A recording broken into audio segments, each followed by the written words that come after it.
राजस्थान में बाघों का कुनबा तेजी से बढ़ रहा है। पहली बार प्रदेश में बाघों का आंकड़ा 150 पहुंच गया। 5 नेशनल टाइगर रिजर्व में बाघों की संख्या में इजाफा हुआ है। आखिरकार राजस्थान कैसे बन गया बाघों का गढ़, देखिए इस एक्सक्लूसिव रिपोर्ट में।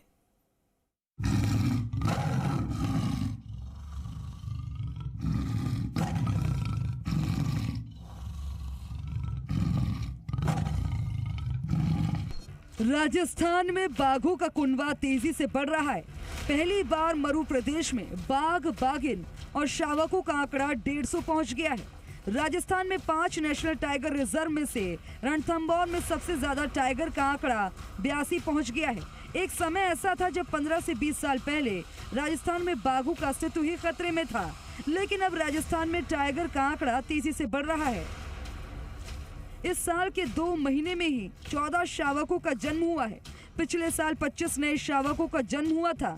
आने वाले 2 सालों में करीब 50 नए शावकों के जन्म होने की संभावना जताई जा रही है। फिलहाल राजस्थान में करीब 120 से 125 वयस्क बाघ बाघिन हैं, बाकी शावक हैं। वन विभाग 2 साल तक शावकों का नामांकन नहीं करती है।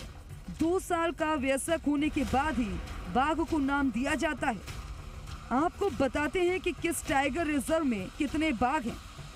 रणथंभौर में 82 बाघ हैं, सरिस्का में 49 बाघ हैं, मुकुंदरा हिल्स में 2 बाघ हैं, करौली धौलपुर में 10 बाघ और रामगढ़ विषधारी में बाघों की संख्या 7 है। कौन से टाइगर रिजर्व का कितना क्षेत्र? राजस्थान का टाइगर रिजर्व रणथंभौर करीब 1334 वर्ग किलोमीटर के क्षेत्र में फैला है। सवाई माधोपुर के इस टाइगर रिजर्व को 1955 में नेशनल टाइगर रिजर्व घोषित किया गया था।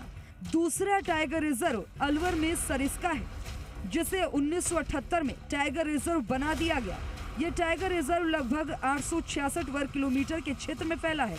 तीसरा Mukundra hills tiger reserve Kota के पास है। ये टाइगर रिजर्व करीब 760 वर्ग किलोमीटर क्षेत्र में फैला हुआ है।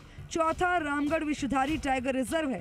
ये रणथंभौर टाइगर रिजर्व के इंद्रगढ़ सेक्टर और मुकुंदरा हिल्स टाइगर रिजर्व से जुड़ा हुआ है। 5वां धौलपुर करौली टाइगर रिजर्व, यह करौली और धौलपुर में स्थित है।